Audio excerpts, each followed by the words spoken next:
In this demo, we will cover grant type client credentials using opaque access token. For this demo, we will create an Auth server using Spring Authorization Server framework.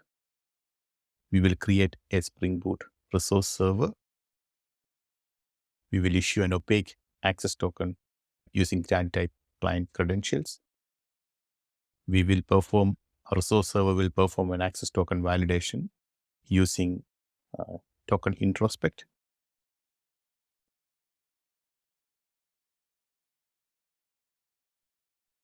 Auth APIs covered in this example include token Introspect and token revocation.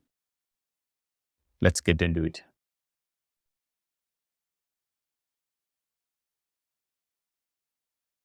Let me give you a brief overview of the setup. In this example, we are going to cover grant type client credentials. As client credential is typically used for machine-to-machine communication. That means the client is a trusted or a confidential system, typically a backend server.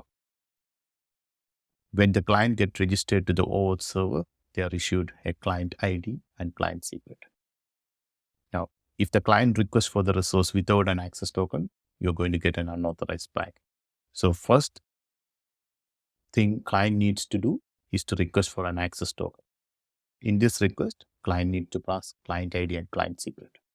The Auth server validate that provided credentials are valid and then issue an access token. For this demo, the issued access token is going to be an opaque token. Now, using that opaque token, the client makes a call to the resource server. For the resource server, this token doesn't mean anything. The only way resource server can validate this token is by going back to Auth server and introspect. Token introspection compact with whether the token is active and the claims related to that. Based on that, the resource server can validate whether the client has sufficient access privileges, and if so, it can respond with the protected resource.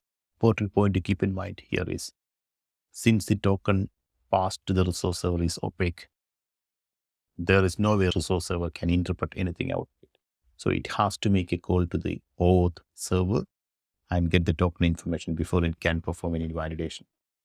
Now, this can be, in its simplest form of implementation, this can be a challenge, because if there are, let's say, 1,000 calls to the resource server, there will be 1,000 calls to the token introspect. And in an environment where multiple resource servers are managed by one Auth server, there will be a massive load on the Auth server. Now, there are ways to, so you need to consider caching of tokens or having a gateway, because typically for one user session, user is issued an access token, and that token is used to access multiple resources. So you need to implement caching maybe at the gateway based on your system design.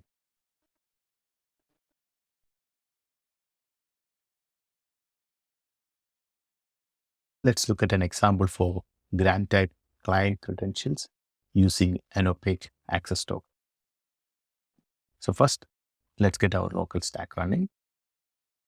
As always,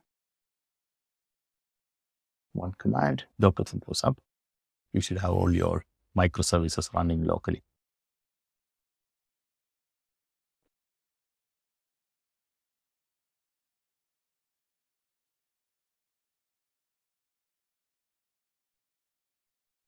You can run health to make sure that all the microservices are up and running.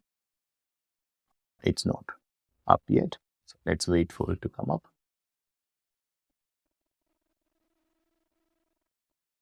It can take nearly 30 to 45 seconds to come up, depending on your system. Let's run the health again.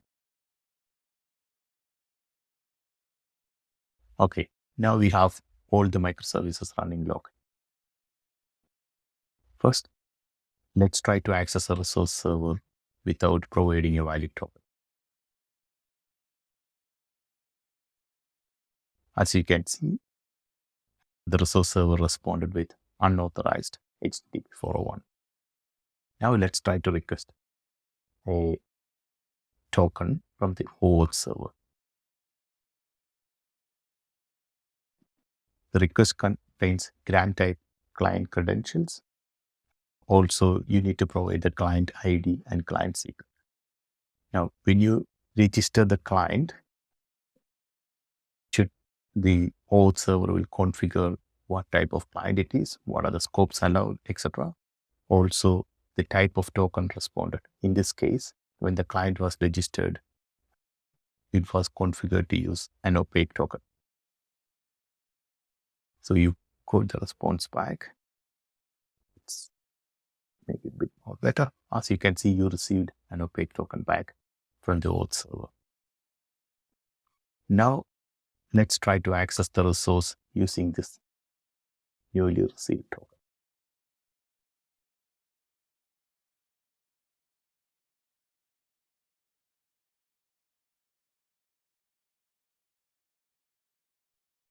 As you can see, we got the information back from the resource server. Now, if you look at the logs, you can see that the blue color indicates the resource server. It responded 200, but there are calls going to Auth server as well. Let's look at what was the call about.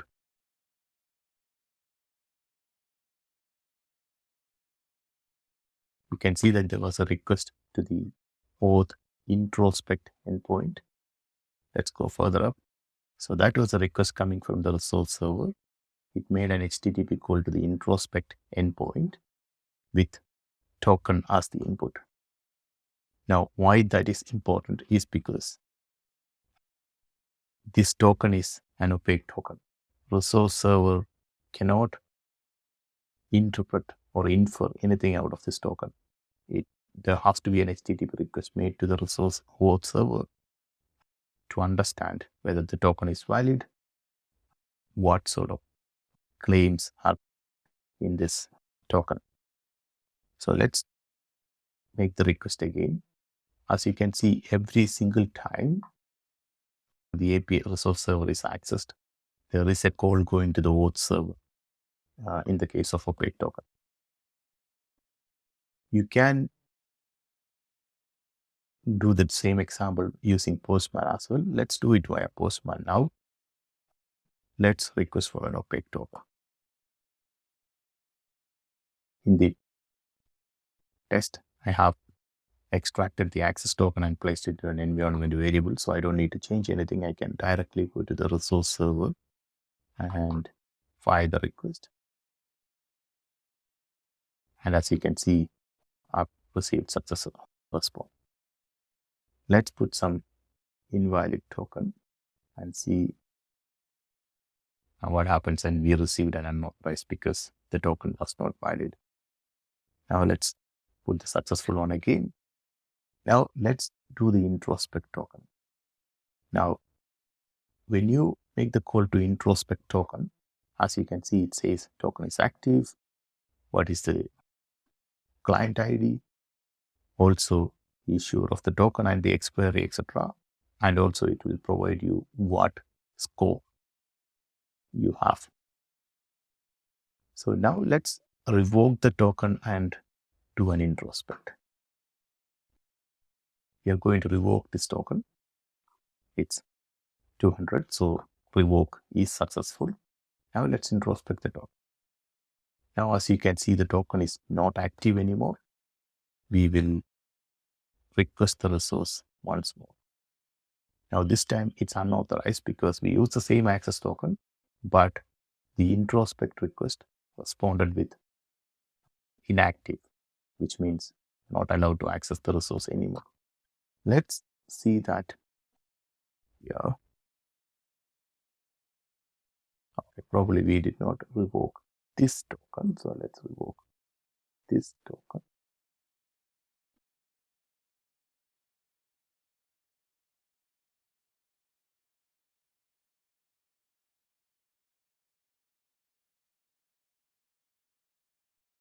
Put that back. Now let's try to access the resource. Now you can see it's unauthorized. Now let's look at the trace and see what happens. So the resource server said provider token isn't active. How did the resource server know it's not active?